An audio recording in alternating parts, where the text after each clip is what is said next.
Hi, welcome to DiploNews. I'm Speak Chan and I'll be your host today. I wasn't around last week because I was taking a break, but while I was away, some big stuff happened.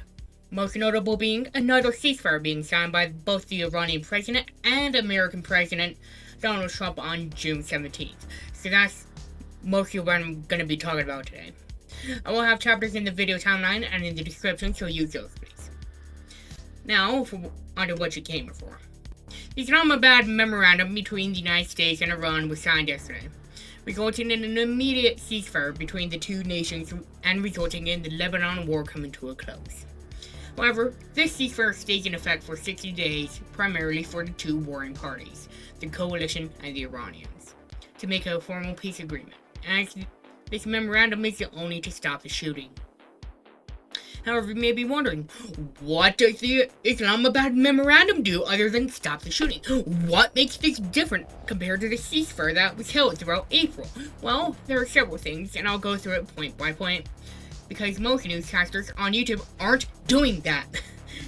So I'm proving what this channel was designed for and listing the terms of the memorandum in layman's terms.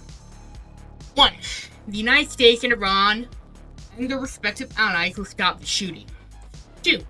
The United States and Iran will respect each other's territorial sovereignty, aka stop the shooting. 3. The United States and Iran will negotiate a formal peace deal for at most 60 days with possible extension if both parties give consent. 8. In layman's terms, even more. Basically, the United States and Iran will negotiate a peace deal that is even bigger than this memorandum for 60 days. Anyways, 4. The United States will lift its blockade over Hormuz and all Iranian shipping. 5. The Iran will make sure ships have safe passage with no fee for 60 days.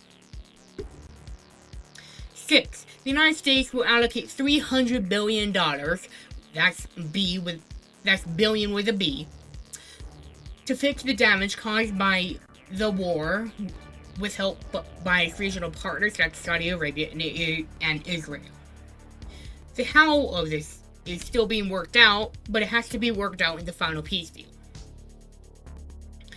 7. The United States will terminate all sanctions imposed on Iran in an agreed upon schedule in the final peace deal. 8. Iran will not make or attempt to make nuclear weapons. 9. The war will end with a status quo before the war. 10. The United States Treasury will issue waivers for the export of Iranian crude oil and oil products. 11. The United States will give Iran its money and assets back that the United States has frozen throughout the war. The method of this release will be worked out in the final peace deal. 12. The United States and Iran shall agree to make a way to make this memorandum work out. 13. The final peace deal will be held with the United Nations Security Council resolution.